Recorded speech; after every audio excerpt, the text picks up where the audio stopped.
Hello and welcome back to Scrolls. Today we're going to be starting a new series that was inspired on the forums. Mr. Blinky was discussing how he and a few others from the guild were able to defeat the hard AI using nothing but precon decks, and Grumpcat replied with challenge accepted.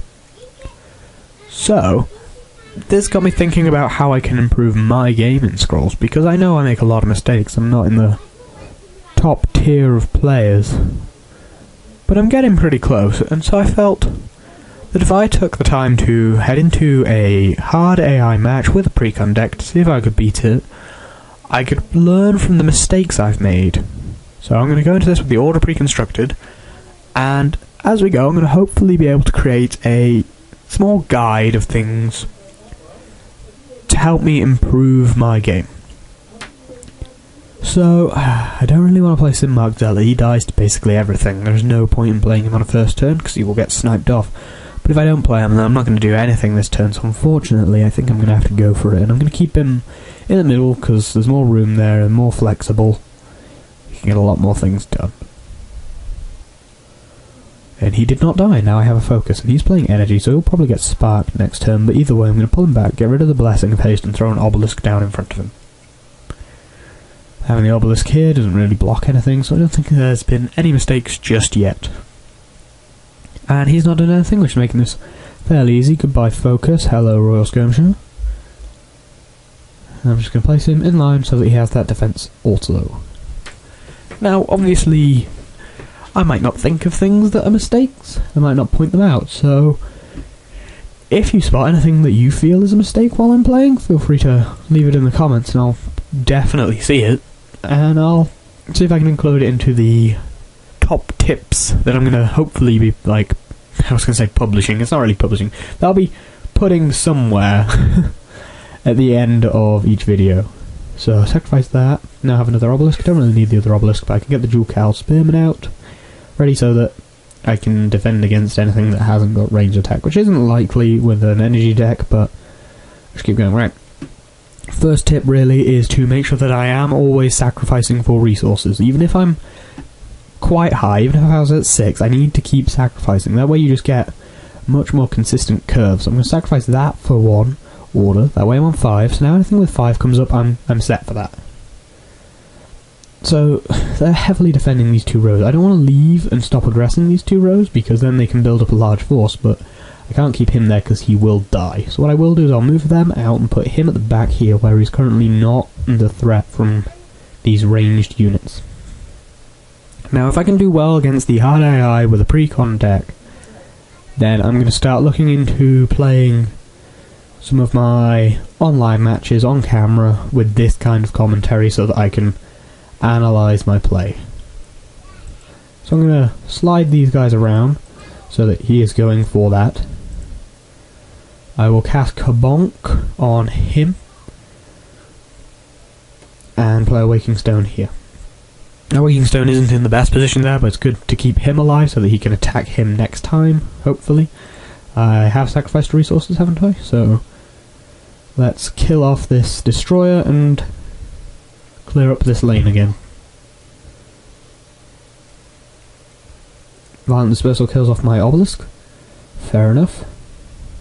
The thing about order is there's lots of things you can violent dispersal, and currently none of these really pose a very significant threat, so why would you worry? So I'm going to kabonk that, so now it is going to die.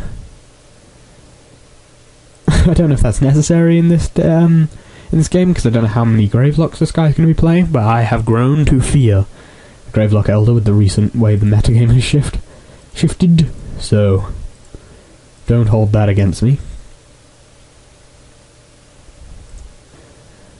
Slice, whack. No, slice, slice. They're both slices. So this should be finished off very quickly soon. Very quickly soon. That will be taken down very quickly.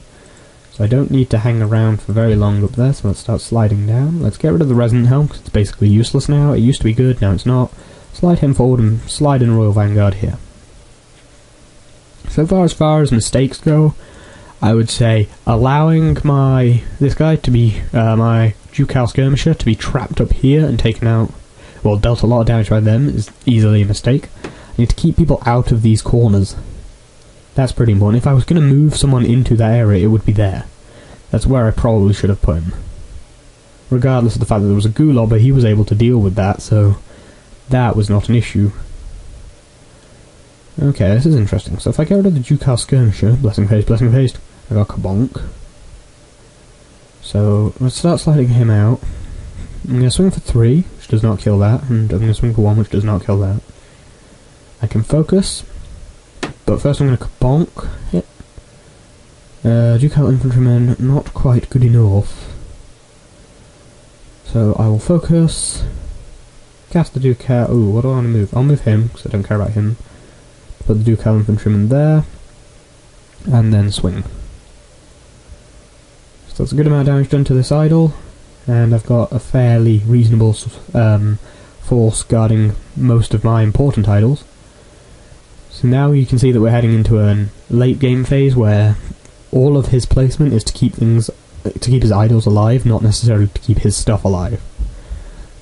So, for example, he's placed these two here. There's no way that they're going to survive this attack, but he's had to place them there in order to keep himself from losing the game, because I'm going to slide him. That was a mistake, wasn't it? Well, I can slide him. So now I have 4 damage going to that idol, 3 damage killing him, 3 damage wounding him, 5 damage killing him. So if I cast Flip, and I have 3 damage going to him, 3 damage going to the idol, 5 damage going to the idol, and I won.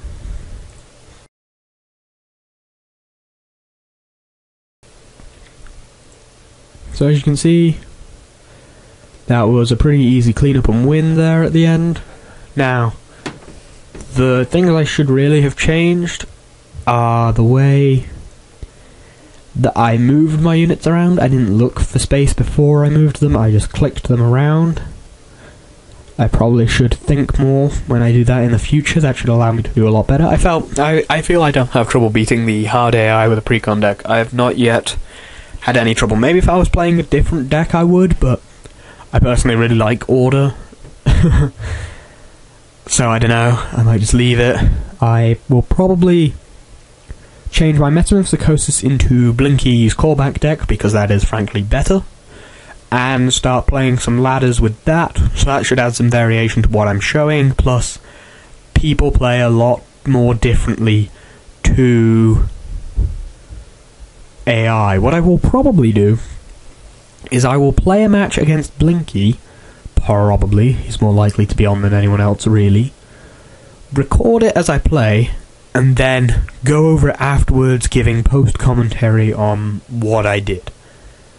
That is what I think I will do. I think that would be more useful than this, because I'm trying to split my brain looking at 2 different things, whether what I'm currently doing and whether it was a right idea, and trying to convey that. Well, I don't know if I did a good job of that, so that's how I'll do it from now on. I'll do post-mortems of all my matches. Well, not all of them, but all of the ones that I record, and well, I'll look at how I lost, or how I won, why I did it, and what it was that got me there, what I could have done that was different, those sorts of things. Because I know in this match that my only mistakes really were I put one guy in a place where he shouldn't have been because I wasn't looking for free space. I didn't look at the countdowns on units, I just moved him somewhere where I knew he wasn't going to get hit, which caused him to be trapped and get hit. So, I will need to think about that in the future. So, hopefully this is a good start to the series. Hopefully this will lead us on to something where we can look into things a lot better with a lot more detail, but for now this is where I'm starting, and soon I will be hopping over to the post-mortems of matches. So if you think that's a good idea, then feel free to tell me in the comments, and if you think there's anything else that I did that could be fixed, again in the comments. And I hope you enjoyed this. I hope you will enjoy everything that's coming out soon, and I hope to see you in game someday. If you're not in, then I will hope to see you soon, and if you are in, then I will see you around probably very soon. So thank you for watching, and goodbye.